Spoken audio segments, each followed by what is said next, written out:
Doctor plus YouTube நேயர்கள் அனைவருக்கும் என்னுடைய அன்பான வணக்கங்கள். பொதுவாக நமக்கெல்லாம் நோய் ஏற்படும் போது இந்த நோய்களுக்கான தீர்வாக நாம் பார்ப்பது என்ன? மருந்துகள் தான். நல்ல மருத்துவர்கள், நல்ல மருந்து, நல்ல நோயாளி, நல்ல குடும்பம் அல்லது செவிலியர்கள், இந்த 4 விஷயங்கள் ஒன்றாக சேரும்போது எவ்வளவு பெரிய நோயாக இருந்தாலும், தீர்க்க முடியாத வகைப்பாட்டியலில் இருக்கக்கூடிய நோயாக இருந்தாலுமே குணப்படுத்த முடியும் அப்படிங்கிறது சித்தர்களுடைய வாக்கு. ஆனாலும் இன்றைக்கு நல்ல மருத்துவர்கள், நல்ல மருந்துகள், நல்ல ஒரு நோயாளியாக குணமாக வேண்டும்ங்கிற ஒரு உத்வேகத்தோடு இருக்கக்கூடிய நோயாளியாக இருந்தாலும், உதவி செய்வதற்கு குடும்பமும் செவிலியர்களும் எல்லாம் தயாராக இருந்தாலும் கூட சில நோய்கள் இன்றைக்கு ஏன் தீர்வதில்லை அப்படிங்கிற கேள்வி நம்ம எல்லாம் பாடாய்படுத்துறதை பார்க்குறோம். குறிப்பாக சர்க்கரை நோய். இன்றைக்கு சர்க்கரை நோய் வரும்போது நம்மில் நிறைய பேருக்கு இருக்கக்கூடிய அனுபவம் என்ன? அந்த அனுபவம் முழுக்க முழுக்க மருந்துகள் சாப்பிட்டாலும் சர்க்கரை குறையவில்லை, இன்சுலின் ஊசி எடுத்துக்கொண்டாலும் சர்க்கரை குறையவில்லை, என்ன செய்தாலுமே என்னுடைய சர்க்கரை நோய் குறையாமல் என்னை பாடாய்படுத்தி கொண்டிருக்கிறது அப்படிங்கிற ஒரு கவலை நம்மில் நிறைய பேருக்கு இருக்கிறத பார்க்குறோம். அப்போ எதை தின்றால் பித்தம் தீரும், எதை செய்தால் என்னுடைய சர்க்கரை நோய் கட்டுப்படியாகுங்கிற தேடலும் பெரும்பாலான நேரங்களில் இந்த தேடலுக்கான விடையாக நமக்கு கிடைப்பது ஏமாற்றம் மட்டும்தான், இல்லைங்களா? ஏன் இந்த மாதிரி இருக்கு? ரொம்ப அழகா ஆயுர்வேதத்தில் ஒரு மனிதனுக்கு ஏற்படக்கூடிய நோய் உடல், உணவு, மனது மற்றும் ஆத்மான்னு சொல்லக்கூடிய 4 விஷயங்களும் சேர்ந்து நோயாக உருவாகும் போது அந்த நோயை தீர்க்கின்ற வழி எவ்வாறு அந்த நோயை தீர்க்கின்ற வழி எப்படி மருந்து மட்டும் நமக்கு உதவி செய்ய முடியும்? அப்போ நம்ம செய்ய வேண்டியது, இன்றைக்கு நோயை தீர்ப்பதற்கான வழிகளில் ஆயுர்வேதம் சொல்லக்கூடிய வழிமுறைகளில் மிக முக்கியமானது எதுன்னு கேட்டால் மனது தான். இன்றைக்குடைய தலைப்பு என்ன தெரியுமா? மனம் மாறினால்தான் மருந்து வேலை செய்யும், மனம் மாறினால்தான் சர்க்கரை நோய் கட்டுப்படும் அப்படிங்கிறது தான் இன்றைய தலைப்பு. சர்க்கரை நோய்க்கு நீங்கள் எடுத்துக்கொள்ளக்கூடிய சிகிச்சை எந்த வகையான சிகிச்சையாக இருந்தாலுமே நம்முடைய மனதில் மாற்றம் ஏற்பட்டால் மட்டும்தான் சர்க்கரை நோயை கட்டுப்படுத்தவோ குணப்படுத்தவோ முடியும். இன்றைக்கு ஆன்லைனில் நிறைய ப்ரோக்ராம்ஸ் நம்ம பார்க்குறோம்.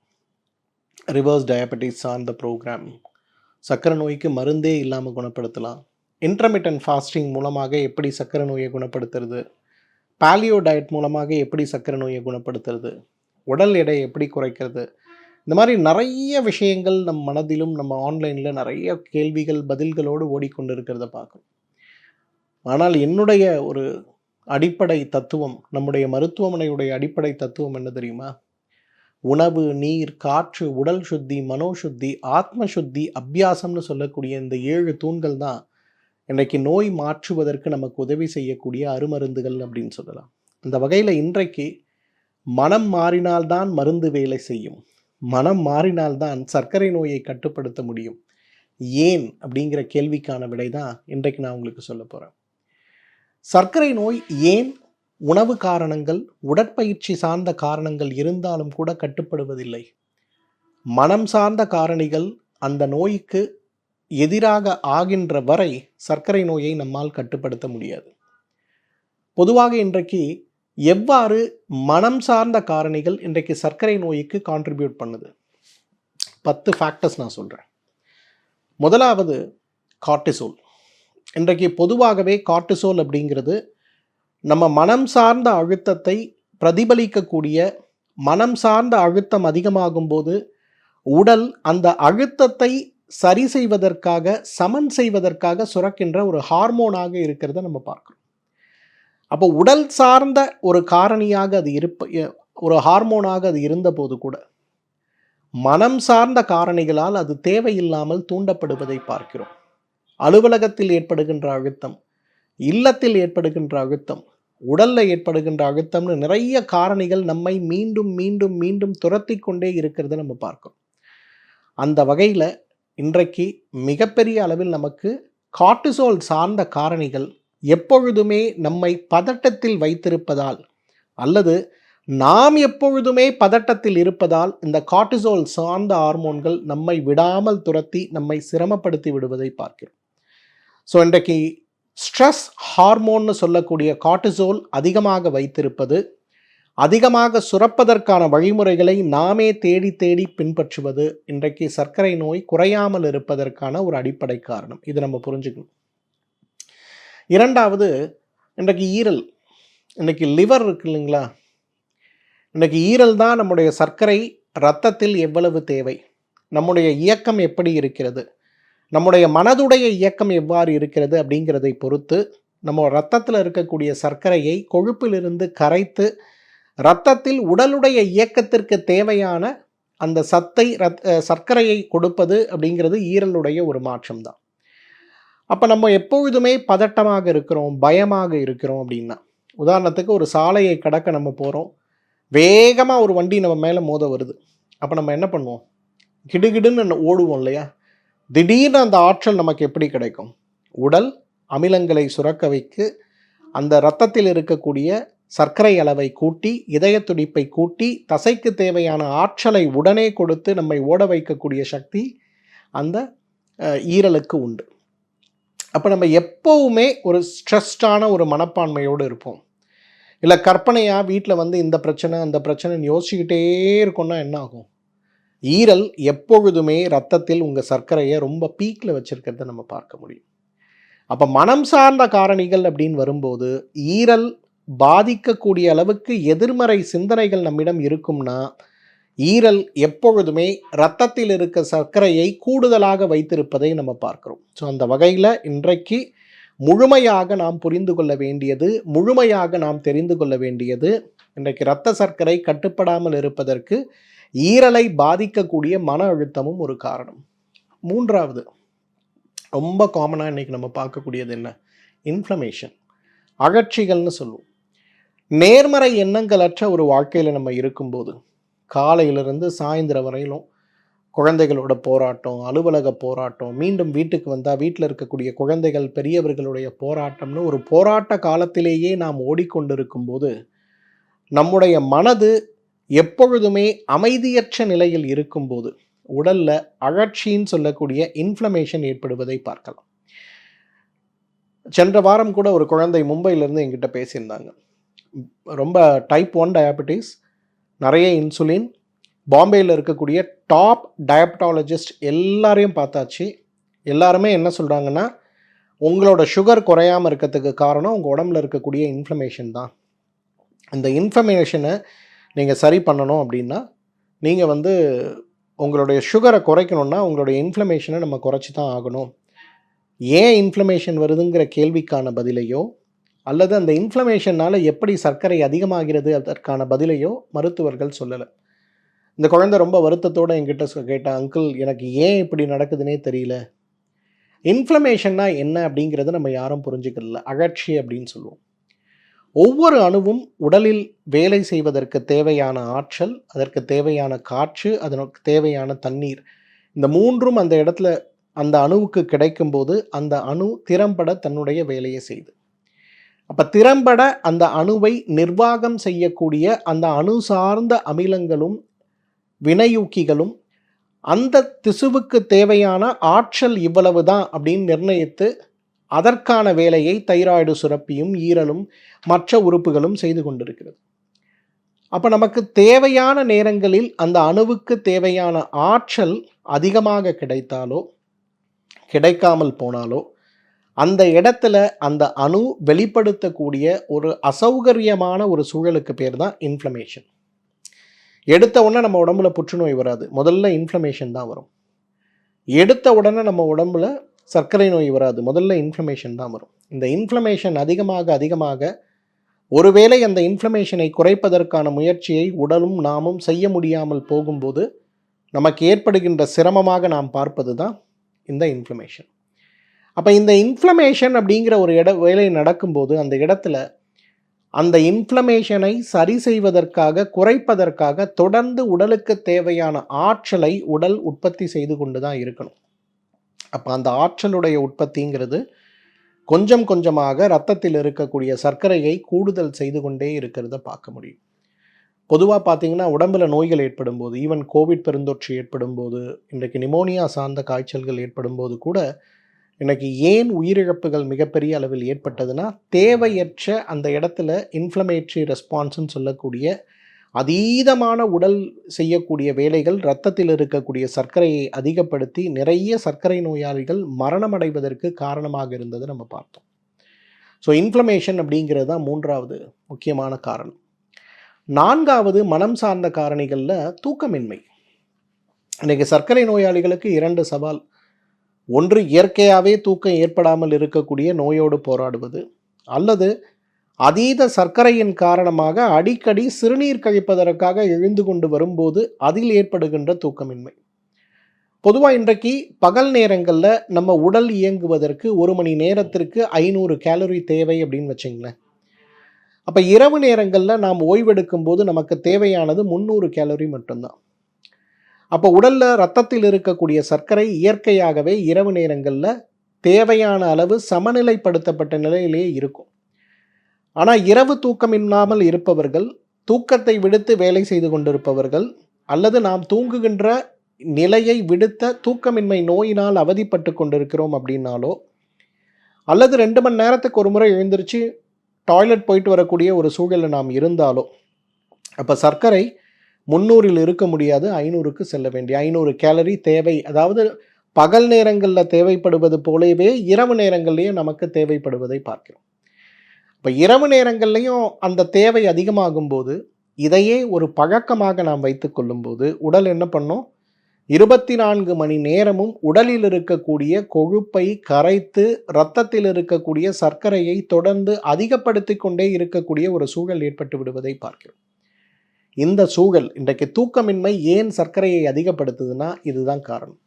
அப்போ யாரெல்லாம் தூக்கமின்மையோடு அவதிப்பட்டு கொண்டிருக்கிறோமோ, யாருக்கெல்லாம் தூக்கமின்மை மிகப்பெரிய நோயாக இருக்கிறதோ அவர்களுக்கு சர்க்கரை அவ்வளவு வேகமாக கட்டுப்படவே படாது. இதுதான் ஒரு சின்ன உதாரணம். நம்ம வீட்டிலேயே யாராவது இரவு தூக்கம் இல்லாத ஒரு நபர் அல்லது வேலை நிமித்தமாக இரவு ஷிஃப்டில் வேலை செய்பவர் யாராவது இருக்காங்கன்னா அவங்களுடைய பிளட் சுகர் கண்ட்ரோலில் இருக்கான்னு பாருங்களேன். என்ன செஞ்சாலும் அவங்களோட பிளட் சுகர் கண்ட்ரோலில் இருக்காது. அப்போ யோசிச்சு பாருங்கள், மனம் சார்ந்த காரணிகளில் தூக்கமின்மை ஒரு பெரிய காரணம். 5வது ஸ்ட்ரெஸ் ஈட்டிங் சொல்லுவோம். இன்றைக்கி பொதுவாகவே இளம் வயதாக இருக்கக்கூடியவர்கள் மட்டுமல்ல, முதியவர்கள் கூட பார்த்திங்கன்னா அந்த மன அழுத்தம் ஏற்படும் போது என்ன சாப்பிடுகிறோம், எதற்கு சாப்பிடுகிறோங்கிற ஒரு வகைத்தொகை இல்லாமல் கடினமாக நிறைய சாப்பிட்டு விடுவதை பார்க்கிறோம். அவங்களுக்கு ஏன் சாப்பிட்றோன்னே தெரியாது. அவங்க பாட்டுன்னு போவாங்க. மன அழுத்தத்தோடு இருக்கும்போது 3 மணி நேரத்துக்கு ஒரு முறை ஏதாவது ஒரு பொருளை தேடி தேடி தேடி தேடி சாப்பிட்டுட்டே இருக்கிறத பார்க்க முடியும்.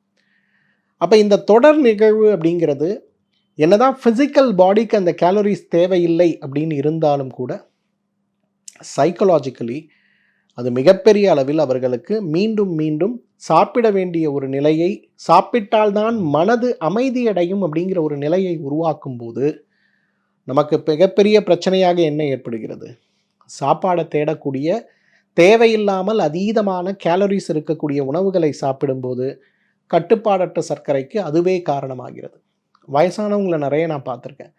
11 மணிக்கு யூரின் போக எழுந்திருப்பாங்க. எழுந்துட்டு யூரின் போயிட்டு வந்து நேராக கிச்சனில் போய் என்ன இருக்குது சாப்பிட்றதுக்குன்னு பார்த்து கொஞ்சம் சாப்பிட்டுட்டு தண்ணி குடிச்சிட்டு வந்து படுப்பாங்க. இது ஒரு ஸ்ட்ரெஸ் ஈட்டிங் அப்படிங்கிறத நம்ம வீட்டில் இருக்கக்கூடிய குழந்தைகள் யாருமே புரிஞ்சுக்க மாட்டோம். நம்ம அப்பாவை அம்மாவை திட்டுவோம். என்ன நீங்கள் பண்ணுறீங்க, ராத்திரியில் போய் இதை சாப்பிட்றீங்க அதை சாப்பிட்றீங்க, இதனால தானே சுகர் அதிகமாகுது, உங்களுக்கு சுகரை கண்ட்ரோல் பண்ண தெரியலையா, மருந்துக்கு இவ்வளோ செலவாகுது அவ்வளோ செலவாகுதுன்னு சொல்லுவோம். ஆனால் மன அழுத்தம் தான் அவர்களுக்கு அந்த மாதிரி இரவு நேரங்களில் சாப்பிடுவதற்கான ஒரு தேவையை உருவாக்குகிறது அப்படிங்கிறத நம்மில் நிறைய பேர் புரிந்து கொள்வது கிடையாது. பாருங்களேன், நான் சொன்ன 5 ஃபேக்டரில் எல்லாமே மனசோட தொடர்புடையது தானே. அதுவும் அந்த ஸ்ட்ரெஸ் ஈட்டிங்னு இருக்குது பாருங்களேன், அது யங் பீப்புளுக்கு கூட சுகரை கண்ட்ரோல் பண்ண விடாமல் பண்ணுறதை பார்க்குறோம். 30 நாள் அந்த பையன் வந்து நல்ல டயட்டில் இருப்பான். ஆஃபீஸில் ஒரு பிரச்சனை, இல்லை வீட்டில் மனைவியோட ஒரு பிரச்சனை, நேராக போவான், பக்கத்தில் இருக்க பிரியாணி கடையில் போய் உட்காந்து ஒரு ஃபுல் கட்டு பிரியாணி அடிச்சிருவான். அடுத்த நாள் காலைல சுகர் பார்த்தா 450 இருக்கும். ஆவரேஜ் பிளட் சுகர் 7லேருந்து அப்படியே 9க்கு ஜம்ப் ஆகிருக்கிறத பார்க்க முடியும். சாப்பிட்டு முடிச்சுட்டு ஏன் சாப்பிட்டேனே தெரியலன்னு கவலைப்படுவாங்க. ஆனால் உண்மை என்ன இருக்குன்னா அந்த இடத்துல பயங்கரமாக சாப்பிட்ருப்பாங்க. காரணம் ஸ்ட்ரெஸ் ஈட்டிங் தான். 6வது பயம்ங்க. இன்றைக்கி நிறைய பேருக்கு நான் பார்க்குறேன், இந்த பய உணர்ச்சின்னு ஒரு விஷயம் இருக்கு இல்லையா? இந்த பய உணர்ச்சி இன்றைக்கு எப்பொழுதுமே உடம்பில் இருக்கக்கூடிய அட்ரினலின் சுரப்பை தூண்டிக்கொண்டே இருக்கும். ஒரு எதிரியோடு நீங்கள் சண்டை போட போகிறீங்க, உங்கள் உயிருக்கு ஒரு ஆபத்து ஏற்பட்ட நிலையில் உங்கள் உயிரை காப்பாற்றி கொள்வதற்கான உடல் உழைப்பை நீங்கள் கொடுக்க போகிறீங்க, அல்லது ஷார்ட் டைமில் ஒரு எடையை தூக்கிட்டு கிடுகிடுன்னு தூக்கி எறியக்கூடிய ஒரு நிலையில் நீங்கள் இருக்கீங்க அப்படின்னா, முதல்ல உங்கள் செய்ய வேண்டியது என்ன? உடல் உங்களை தயார்படுத்தும் போது ஈரல் உடனே செயல்பட்டு கொழுப்பை கரைத்து இரத்தத்தில் இருக்கக்கூடிய சர்க்கரையை ஒரு 10 செகண்டில் ஒரு 50 பாயிண்ட் இம்ப்ரூவ் பண்ணும். உடனே ஹார்ட் வேகமாக துடிக்கும், தசைகளுக்கு இரத்த ஓட்டம் பாயும், ஓடுவீங்க. இதை செய்வது அட்ரினலின் சொல்லக்கூடிய ஒரு ஹார்மோன். ஆனால் இதை செய்ய தூண்டுவது மனதில் இருக்கக்கூடிய பய உணர்ச்சி. அப்போ அந்த பய உணர்ச்சி அதிகமாகும் போது என்னாகும்? நம்ம கொஞ்சம் கொஞ்சமாக தானாகவே இரத்தத்தில் இருக்கக்கூடிய சர்க்கரையுடைய அளவு அதிகரித்து கொண்டே போகும் இல்லைங்களா? எப்பொழுதுமே பய உணர்ச்சியோடு இருக்கக்கூடிய ஒரு கணவனையோ மனைவியோ அவர்களுடைய சர்க்கரை நோயையோ நீங்கள் நம்ம குடும்பத்தில் இருக்கக்கூடிய யாரை வேணால் பாருங்களேன், அன்கண்ட்ரோல்டு பிளட் சுகர் இருக்கவங்களுடைய மென்டல் ஆட்ரிபியூட்ஸ் எப்படி இருக்குன்னு பார்த்தோம்னா பய உணர்ச்சி அதில் தவிர்க்க முடியாத ஒன்றாக இருக்கிறத பார்க்க முடியும். ரொம்ப கேர்ஃபுல்லாக இதை நம்ம ஹேண்டில் பண்ணோம். இன்சுலின் ரெசிஸ்டன்ஸ் 7வது. பொதுவாக இன்றைக்கு மன அழுத்தம் அதிகமாகும் போது, எதிர்மறை எண்ணத்தோடு நீங்கள் இருக்கும்போது, தன்னம்பிக்கையற்ற ஒரு வாழ்க்கையில் இருக்கும்போது, பிரச்சனையே இல்லாத வாழ்க்கையில் பிரச்சனை இருப்பது போல ஒரு உணர்வோடு நீங்கள் போராடி கொண்டிருக்கும் போது முதல்ல ஏற்படக்கூடிய சிரமம் என்ன? இன்றைக்கு இன்சுலின் ரெசிஸ்டன்ஸ் தான்.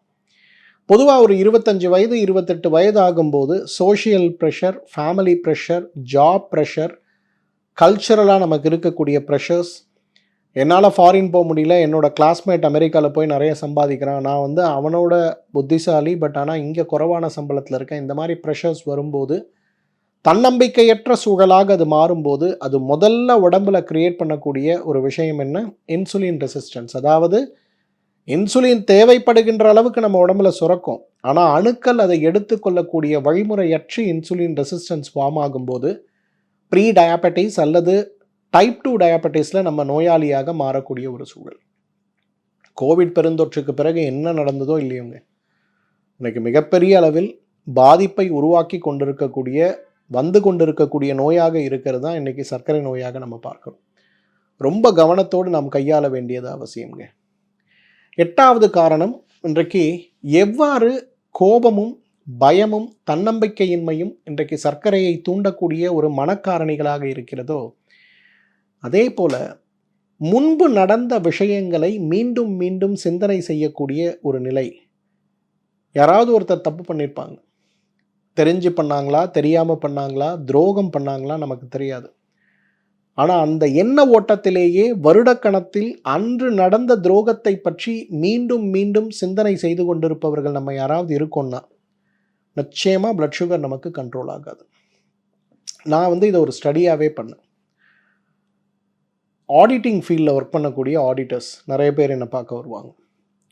அப்போ அவங்களோட சுகர் லெவல்ஸ் அதிகமாக இருக்கும்போது அதில் செலக்டிவாக இருக்கக்கூடிய ஒரு 4-5 பேர், அவங்கக்கிட்ட அவங்களுடைய மென்டல் அட்ரிபியூட்ஸ், அவங்களுடைய மனம் சார்ந்த காரணிகள் என்ன அப்படிங்கிற ஒரு புரிதலுக்காக அவங்கள வர வச்சு நிறைய டைம் ஸ்பெண்ட் பண்ணி அந்த அட்ரிபியூட்ஸ் நான் பார்க்கும்போது ஒரு 13 பேருடைய சுகர் குறையாமல் இருப்பதற்கான காரணம் அப்படின்னு நான் பார்க்கும்போது அதில் பெரிய அளவில் பார்த்தது என்னென்னா, அவங்க எல்லாருக்குமே கிரட்ஜ், மனதில் ஒரு பிடிவாதம், அந்த ஏற்கனவே யாரோ ஒருத்தர் செய்த அந்த தவறு துரோகத்தின் காரணமாக தினசரி அதை எண்ணுகின்ற அந்த குணம் ரொம்ப மோசமாக இருந்ததை பார்த்து, அதுவே இன்றைக்கு மிகப்பெரிய அளவில் சர்க்கரை நோயை அதிகரிக்கக்கூடிய ஒரு காரணம். ஸோ கொஞ்சம் கவனமாக இருக்கணும். நீங்கள் யாராவது ஒருத்தர் நமக்கு நடந்த இழப்பை பற்றியோ துரோகத்தை பற்றியோ திரும்ப திரும்ப திரும்ப யோசிச்சுட்டு இருக்கீங்கன்னா, என்னுடைய அன்பான வேண்டுகோள், இதிலிருந்து வெளிவருவதற்கான வழி, உங்களுடைய சர்க்கரையை குணப்படுத்துவதற்கான வழி அப்படிங்கிறத நீங்கள் புரிஞ்சுக்கணும். 9வது, இன்றைக்கு பர்ஃபெக்ஷனிசம் அப்படிங்கிறது ஒரு குணம். எல்லாமே அப்படி தான் இருக்கணும், நீட்டாக இருக்கணும், சின்னதாக அங்கே இங்கே கூட அசைவு இருக்கக்கூடாது. ஷூ பார்த்தா எங்கேயுமே டஸ்ட் இருக்கக்கூடாது, ஷைனிங்காக இருக்கணும். ஆஃபீஸ்க்குள்ளே வந்தோன்னா ஆஃபீஸில் இருக்கக்கூடிய ஏசியிலிருந்து உள்ளே இருக்கக்கூடிய தூய்மையிலிருந்து கரெக்டாக இருக்கணும், பஞ்சுவலாக இருக்கணும் இப்படின்னு பார்க்கக்கூடிய பெர்ஃபெக்ஷனிஸ்ட் இருக்காங்கல்ல, இவங்களுக்கு சுகர் வந்தால் கண்ட்ரோலே ஆகாதுங்க. நீங்கள் ஒரு பெர்ஃபெக்ஷனிஸ்ட்டாக இருக்கீங்கன்னா நான் சொல்கிறது ஒரு ஃபேக்ட் தானே, நீங்களே யோசிச்சு பாருங்கள். ஒருவேளை நீங்கள் ஒரு பெர்ஃபெக்ஷனிஸ்ட் இந்த வீடியோவை பார்க்குறீங்க, நான் சொல்கிறத கேட்குறீங்கன்னா நிச்சயமாக கமெண்ட் செக்ஷனில் நீங்கள் போடணும் நான் சொல்கிறது உண்மையா இல்லையான்னு. புரியுதுங்களா? இதை எதுக்காக நான் திரும்ப திரும்ப சொல்கிறேன்னா, இன்றைக்கி நிறைய பெர்ஃபெக்ஷனிஸ்ட்டை நான் பார்க்குறேன். அவங்க மனதில் இருக்கக்கூடிய அந்த ஒரு பெர்ஃபெக்ஷன் பார்க்கக்கூடிய ஒரு அப்சசிவ் கம்பல்சிவ் நேச்சர் இருக்கு இல்லையா, இது மிகப்பெரிய அளவில் சர்க்கரை நோயை உண்டு பண்ணுகிறது. சர்க்கரை நோய் கட்டுப்படாமல் இருப்பதற்கு பெரிய காரணமாக இருக்கிறது. ஏன்னா இந்த பர்ஃபெக்ஷனிஸ்ட் எல்லாரும் என்ன பண்ணுவாங்கன்னா, யாரையுமே நம்ப மாட்டாங்க. நீங்கள் ஒரு மேனேஜராக இருக்கீங்க, ஒரு பெரிய ஜாப் உங்ககிட்ட வருது. நீங்கள் அந்த ஜாபை உங்கள் கீழே இருக்கக்கூடிய ஒரு 4 பேருக்கு பிரித்து கொடுக்குறீங்க. 1 2 3 4. இந்த 4 பேரும் உங்களை விட திறம்பட இருக்கக்கூடியவர்களாக இருந்தாலும் கூட 1 மணி நேரத்துக்கு ஒரு முறை அந்த 4 பேரும் என்ன பண்ணுறான்னு பார்த்துட்டு அவன் முடிச்சு அந்த ஒர்க்கை கொண்டு வந்து கொடுக்கும்போது 1% உங்களுக்கு திருப்தி இல்லை என்றாலும் கூட இந்த 4 பேர் செய்த மொத்த வேலையையும் எடுத்து மீண்டும் செய்யக்கூடிய ஒரு குணாதிசயம் இருக்கிறத பார்க்க முடியும். இதுதான் பர்ஃபெக்ஷனிசம்னு சொல்லுவோம். அதனால பர்ஃபெக்ஷனிஸ்ட்டை பார்த்தீங்கன்னா அவங்களுக்கு டைமே இருக்காது. காலையிலேருந்து ராத்திரி வரலாம் ஓடிக்கிட்டே இருப்பாங்க. மன அமைதி இருக்காது, மகிழ்ச்சி இருக்காது. இதுவே இன்றைக்கு மிகப்பெரிய ஒரு காரணம். இன்றைக்கு எல்லா பர்ஃபெக்ஷனிஸ்ட்டும் ஓசிடின்னு சொல்லக்கூடிய அப்சசிவ் கம்பல்சிவ் நேச்சர் இருக்கக்கூடிய பீப்புளாக நீங்கள் இருக்கீங்கன்னா உங்களுடைய பிளட் சுகரை கண்ட்ரோல் பண்ணுறதுக்கு என்ன முயற்சி செய்தாலும் மருந்தால் முடியாது. ஏன்னா மனதை மாற்றினால்தான் மருந்து வேலை செய்யும். கடைசி வெரி இம்பார்ட்டண்ட், நம்ம யாருமே சந்தோஷமாக இல்லை. கடைசியாக உட்கார்ந்து ஒரு 5 நிமிஷம் யோசிங்களேன். நீங்கள் கடைசியாக உங்களை மறந்து வாய் விட்டு சிரித்தது எப்போது? ஹானஸ்டாக இல்லைங்க. குடும்பத்தோடு இருக்கும், நண்பர்களோடு இருக்கும், வேலை செய்யக்கூடிய நண்பர்களோடு இருக்கும், முதலாளியோடு இருக்கும், உலகத்திலேயே மிகப்பெரிய பணக்காரனோடு கூட நம்முடைய நட்பு இருக்குது. ஆனால் மகிழ்ச்சியாக இருக்கீங்களான்ற ஒரு கேள்வி. வீடு, கார், வாசல் எல்லாம் இருக்குது. மகிழ்ச்சி இன்றைக்கு 10வது விஷயம் ரொம்ப இம்பார்ட்டண்ட். இதுதான் கடைசியாக சொல்லணும்னு நான் வச்சேன். ஏன் தெரியுமா?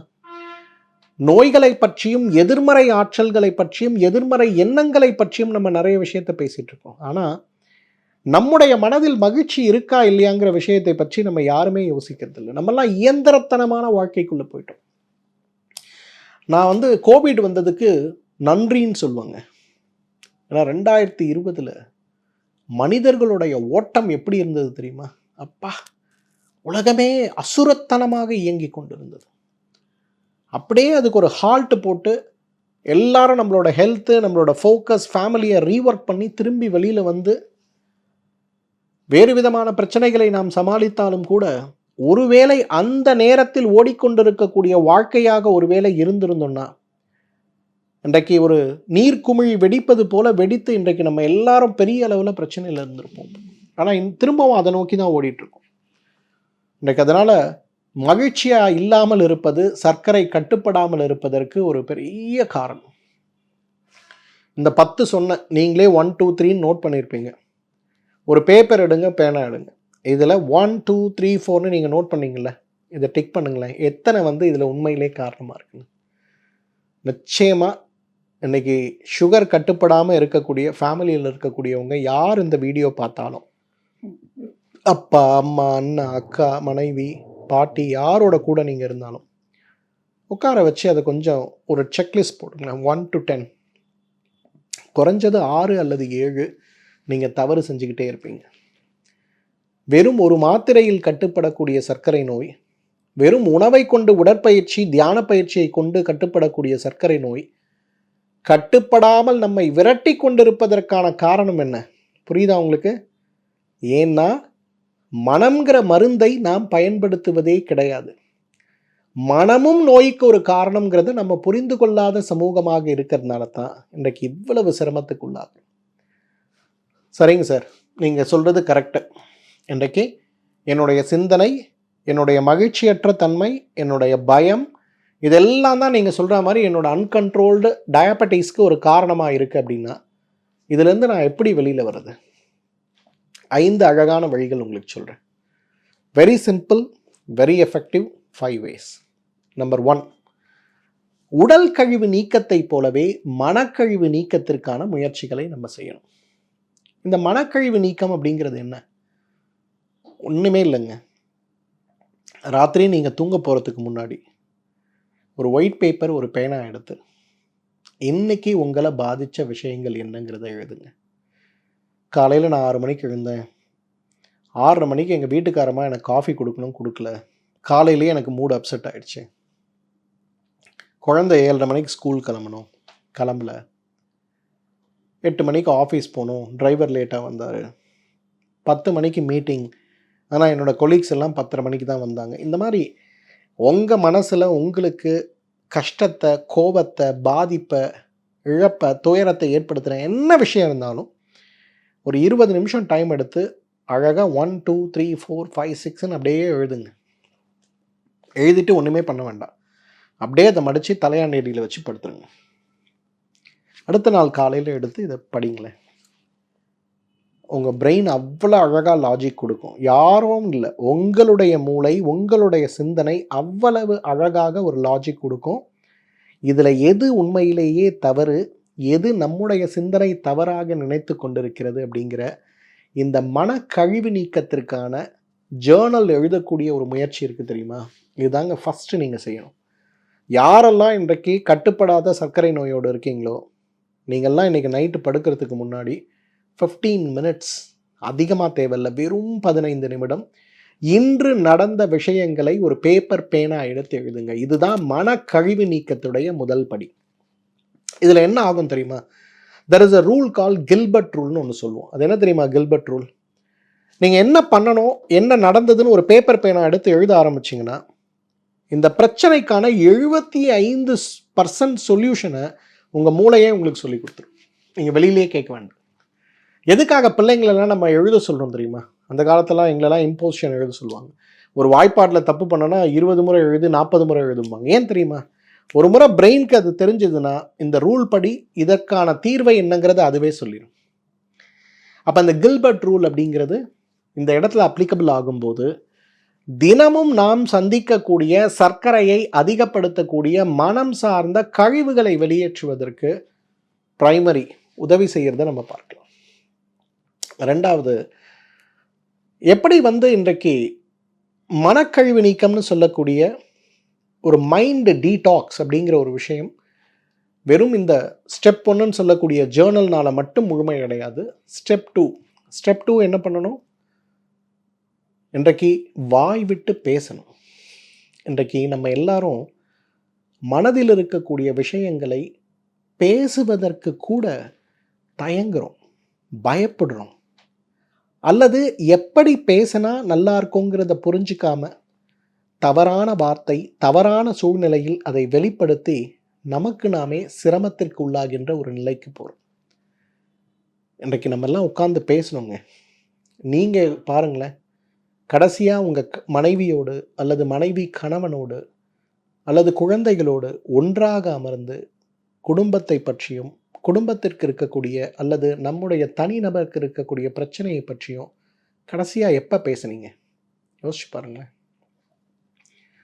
அப்படியே யோசித்து தான் பார்த்துட்ருக்கணும். ஏன்னா அப்படி ஒரு நிகழ்வு நடந்திருக்கா அப்படிங்கிறதே ஒரு கேள்விக்குறியாகும்.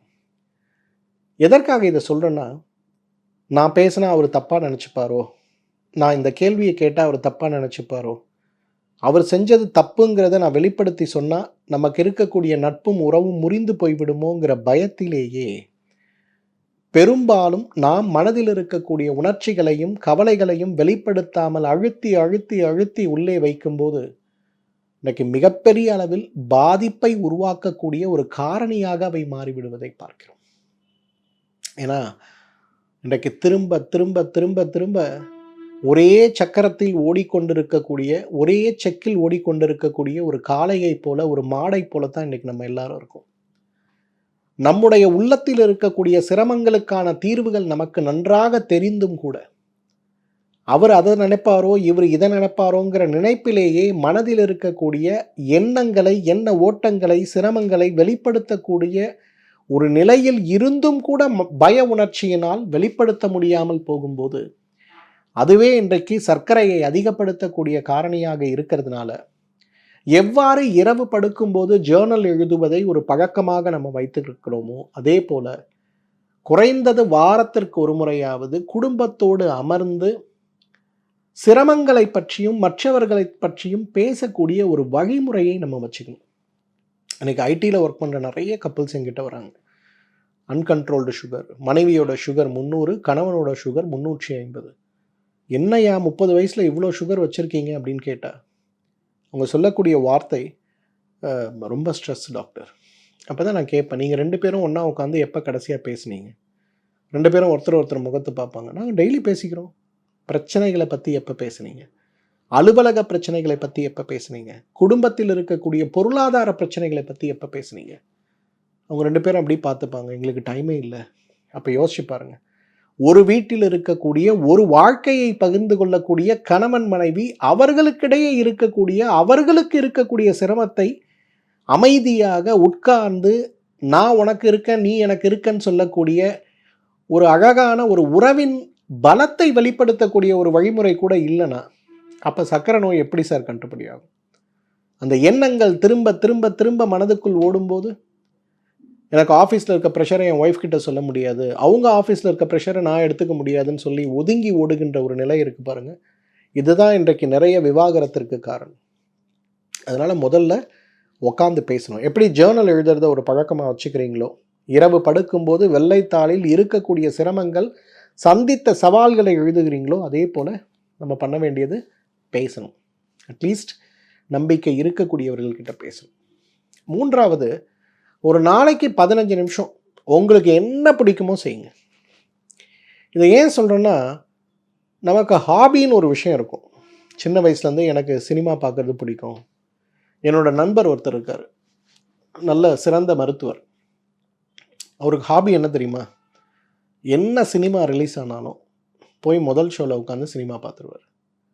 இந்த தீபாவளி டைம், பொங்கல் டைம்லாம் வரும்போது அவரை மீட் பண்ணோன்னா அவர் வீடு பக்கத்தில் இருக்கக்கூடிய சினிமா தேட்டருக்கு போய் நின்னாலே போதும், கரெக்டாக நைட் ஷோவுக்கு வருவார். அதுக்கு அவரோட ஹாபி. அவர்கிட்ட நான் பலமுறை கேட்டிருக்கேன், என்னப்பா நடக்குது, என்னடா அது இத்தனை வயசாச்சு இன்னும் சினிமா பார்த்து டைம் வேஸ்ட் பண்ணுறேன்னா, எனக்கு இதான் பிடிக்கும். அது நல்ல படமோ, ஃபெயிலியர் படமோ, தமிழ் படமோ, தெலுங்கு படமோ அவருக்கு எதுவுமே கிடையாது.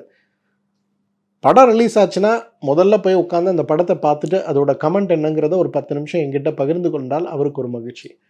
ஒரு முறை நான் பிஸியாக இருக்கும்போது நான் சொன்னேன், டேய் நீ ஏன்டா ஃபோனில் பேசி என்னோடய டைமை வேஸ்ட் பண்ணுற அப்படின்போது அவங்க அழகாக சொன்னார், எப்பா உங்ககிட்ட இந்த ஸ்டோரியை சொன்னேன்னா 30 வருஷமாக அவங்ககிட்ட சொல்கிறேன், இப்போ உங்ககிட்ட சொல்லிட்டேன்னா எனக்கு அது ஒரு ஹாப்பினஸை கொடுக்குது, எனக்காக ஒரு 10 நிமிஷம் நீ ஸ்பெண்ட் பண்ண மாட்டியான்னு ஒரு கேள்வி கேட்கும்போது என் கண்ணில் கண்ணீரே வந்துருச்சு. அந்த அளவுக்கு நமக்கு மகிழ்ச்சியை தரக்கூடிய விஷயங்களை நம்ம செய்யணும். சமைக்க பிடிக்குமா? ஒரு 15 நிமிஷம் சமைங்க. சார் எதுவும் இல்லை சார், எனக்கு டாம் அண்ட் ஜெர்ரி கார்ட்டூன் தான் சார் பிடிக்கும். போடுங்க, 10 நிமிஷம் 15 நிமிஷம் போட்டு பார்த்து வாய் விட்டு சிரிங்க. அந்த மகிழ்ச்சியோட உச்சத்துக்கு போகக்கூடிய விஷயங்களை செய்ய முடியுமான்னு பாருங்கள். ஒரு கார் வாங்குறது, வீடு வாங்குறது, இதெல்லாம் தற்காலிகமாக நமக்கு கிடைக்கக்கூடிய மகிழ்ச்சி. ஆனால் தினசரி வாழ்க்கையில் என்ன செஞ்சால், பாத்ரூமில் பாடிக்கிட்டே குளித்தா எனக்கு மகிழ்ச்சி செய்யுங்க. யாருமே இல்லாமல் ஒரு 15 நிமிஷம் அமைதியாக உட்காந்துருந்தால் மகிழ்ச்சி செய்யுங்க. நல்லா தனியாக உட்காந்து ஒரு காஃபி ஷாப்பில் காஃபியை சிப் பை சிப்பு குடிக்கிறது எனக்கு மகிழ்ச்சி செய்யுங்க. இந்த மகிழ்ச்சி கொடுக்கக்கூடிய அந்த ஒரு ஹார்மோன்ஸ் இருக்கு இல்லையா, அப்பா இது உடம்புல இருக்கக்கூடிய எல்லா ஃப்ரீ ரேடிக்கல்ஸையும் நாசம் பண்ணுங்க. அப்போ உங்கள் உடம்பு இளமையாக இருக்கும், மகிழ்ச்சியாக இருக்கும். ஸோ நம்ம 3வது பண்ண வேண்டியது ஒரு 15 நிமிஷம் மகிழ்ச்சிக்கு நான் என்ன பண்ணணும்னு பண்ணுறது. 4வது, என்னோட ஆல் டைம் ஃபேவரட் தியானம். எனக்கு தியானத்தை பற்றி சொன்னோன்னா, ஆயுர்வேதத்தில் தெய்வ விபாஷய சிகிச்சைன்னு ஒன்று உண்டு. அதாவது பிறவியினால் ஏற்படுகின்ற நோய், சென்ற பிறவியிலிருந்து கொண்டு வந்த நோய், நம்முடைய தலைமுறை சாபங்களால் நமக்கு இருக்கக்கூடிய நோய்கள்னு நிறைய நோய்கள் இருக்கு இல்லையா, இந்த நோய்கள் நம்ம உடம்புல இருந்து மருந்துகளாலோ மாத்திரைகளாலோ குணப்படுத்தவே முடியாது. அப்போ இந்த நோய்களை எப்படி குணப்படுத்த முடியும் கேட்கும்போது மணி மந்திர ஔஷத தியானம்னு சொல்கிறாங்க. மணி நவக்கிரகங்கள் நம் உடம்பில் செலுத்தக்கூடிய ஆதிக்கத்தை மாற்றுவதற்கு அந்தந்த காலநிலைகளில் அந்தந்த காலங்களில் நாம் போட்டுக்கொள்ள வேண்டிய ஜெம்ஸ்டோன்ஸ், மந்திரங்கள், குறிப்பிட்ட அதிர்வலைகள் இருக்கக்கூடிய இடங்களில் நாம் இருக்கும்போது அந்த அதிர்வலைகள் நம்ம உடம்புல இருக்கக்கூடிய ஜெனட்டிக் ஸ்ட்ரக்சரை ரீடியூன் பண்ணுறதுனால நம்ம உடம்பை நம்ம குணப்படுத்திக்கிறது. ஔஷதம் வழக்கமாக கொடுக்குற மருந்தாக இல்லாமல் நமக்கு கிரகாச்சாரங்கள் எப்படி இருக்குன்னு பார்த்து அந்த கிரகாச்சாரங்களுடைய அடிப்படையில் நமக்கு கிடைக்கக்கூடிய அந்த ஸ்பெஷலான பர்சனலைஸ்டாக செஞ்சு கொடுக்கக்கூடிய சிறப்பு மருந்துகள். 4வது தியானம். ஒரு ரிஷி மோட்சம் வேண்டி பெருமாளை தியானம் பண்ணுறார். யாகம் ஹோமம்லாம் பண்ணி பெருமாள் வந்துட்டார். பெருமாள் கிட்ட கேட்குறாரு, பெருமாளே எனக்கு இதுக்கு மேலே ஜென்மமே வேண்டாம், எனக்கு மோட்சம் கொடு அப்படிங்கிறார். பெருமாள் கணக்கு போட்டு சொல்கிறாரு, இல்லைப்பா உனக்கு இன்னும் 120 ஜென்மம் நீ எடுத்தா தான் உனக்கு மோட்சம் கிடைக்கும், அதனால் 120 ஜென்மம் எடு அப்படிங்கிறார். அந்த முனிவருக்கு கண்ணில் கண்ணீர் வந்துருச்சு, கோபமாக வந்துருச்சு. அப்போ அவர் கேட்குறாரு, என்ன நீங்கள் எனக்கு மோட்சம் கொடுனா கொடுக்க மாட்டேங்கிறீங்க, 120 ஜென்மம்லாம் என்னால் எடுக்க முடியாது, அப்போ எனக்கு இந்த ஜென்மத்தில் மோட்சத்துக்கு நான் என்ன பண்ணணும் அப்படின்னு கேட்கும்போது அவர் அழகாக சொன்னாராம், தியானம் பண்ணுப்பா அப்படின்னார். அப்போ ரிஷி கேட்குறாரு, தியானத்தில் அவ்வளவு விஷயம் இருக்கா? இந்த ஜென்மம், போன ஜென்மம், எடுக்க போகின்ற ஜென்மம், செய்து தெரிந்து செய்த தெரியாமல் செய்த எல்லா பாப கணக்குகளும் தீர்வதற்கு ஒரு மனிதன் தியானம் செய்தாலே போதுங்கிறார். அப்போ யோசிச்சு பாருங்களேன், ஒரு மனம் இன்றைக்கு சர்க்கரை நோயை கட்டுப்படுத்த முடியாமல் நம்மை சிக்க வைத்து கொண்டிருக்கிறது அப்படின்னும் போது அந்த மனதை கட்டுப்படுத்த, மன அமைதியை மீட்டெடுக்க நாம் செய்ய வேண்டிய முயற்சி எதுனா தியானம் தான். ஹார்ட்ஃபுல்னஸ் தியான பயிற்சி. என்னுடைய வாழ்க்கையில் நிறைய சவால்களை சந்தித்திருக்கிறேன். அதில் மிகப்பெரிய சவால் 2015ஆம் ஆண்டு எனக்கு ஏற்பட்ட ஒரு பெரிய சாலை விபத்து. இந்த சாலை விபத்துக்கு பிறகு நானும் என்னுடைய துணைவியாரும் இதிலிருந்து மீண்டு வருவதுக்குள்ள ஒரு 15 வருடம் நான் சேர்த்த பொருளாதாரம் எல்லாமே போயிடுச்சு. நட்புன்னு இருந்தவங்க போயிட்டாங்க, உறவுன்னு இருந்தவங்க போயிட்டாங்க, யாரெல்லாம் நமக்கு உதவி செய்வோம்னு நம்பணுமோ அவங்க யாருமே கை கொடுக்க வரல. ஒன்றுமே இல்லாத ஒரு சூழலில், பூஜ்ஜியத்தில் கூட இல்லை, கடனோடு போராடி கொண்டிருக்கக்கூடிய நிலைமை. அடுத்த நாள் என்ன செய்ய போகிறோன்னு தெரியாத ஒரு நிலையில் இருந்தபோது ஹார்ட்ஃபுல்னஸ் தியான பயிற்சி, இந்த தியான பயிற்சி மீண்டும் என்னோட மனதில் ஒரு புத்துணர்வை ஏற்படுத்தி,